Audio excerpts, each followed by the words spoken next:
la culture, pour moi, l'innovation, c'est pas forcément un sprint vers la technologie. C'est pas une course de rapidité. L'innovation, pour moi, celle d'aujourd'hui qui est déjà en pleine émulation et surtout aussi celle de demain, ben, c'est malheureusement, mais plutôt favorablement, une course plutôt de fond.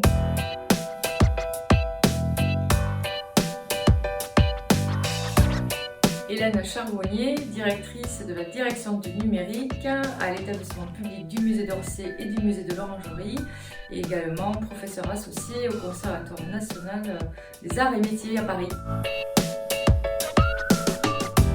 Le musée d'Orsay rassemble 150 000 œuvres issues de collections publiques nationales datant du fin du 19e siècle, début du 20e siècle, avec des peintures, des sculptures, des œuvres d'art décoratif et bien d'autres techniques.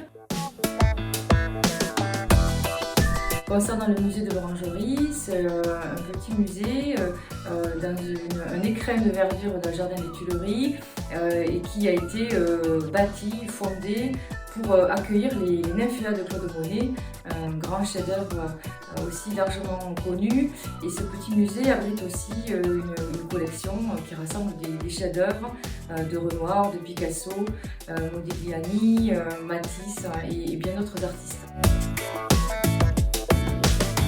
C'est d'abord d'essayer de mettre du lien entre le musée, les œuvres, les collections avec leur public d'une part, et puis également d'essayer de réfléchir à la façon dont le numérique peut essayer de mieux valoriser le patrimoine conservé et accompagner l'offre et la programmation culturelle. Ce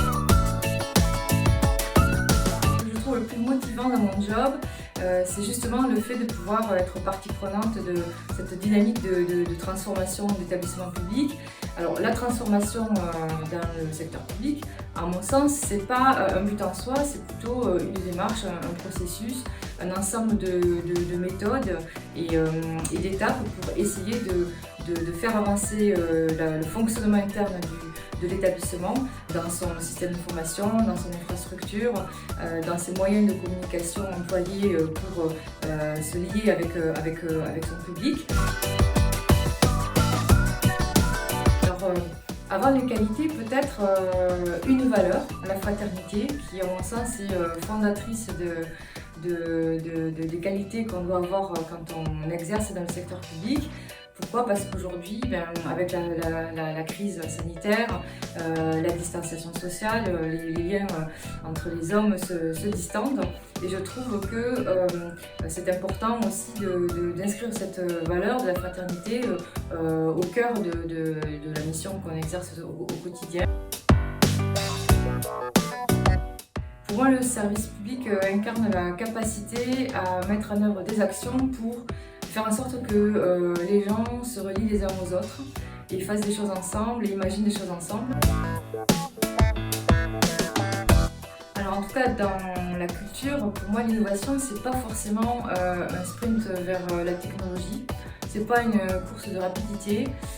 L'innovation, pour moi, celle d'aujourd'hui qui est déjà en pleine émulation et surtout aussi celle de demain, c'est malheureusement, mais plutôt favorablement, une course plutôt de fond qui va aller chercher la meilleure façon d'accompagner les créateurs, les artistes, les auteurs et essayer de les mettre en lien aussi avec l'ensemble des publics dans un souci d'intérêt général et de mise en partage d'un bien commun très précieux qu'on appelle généralement et globalement la culture.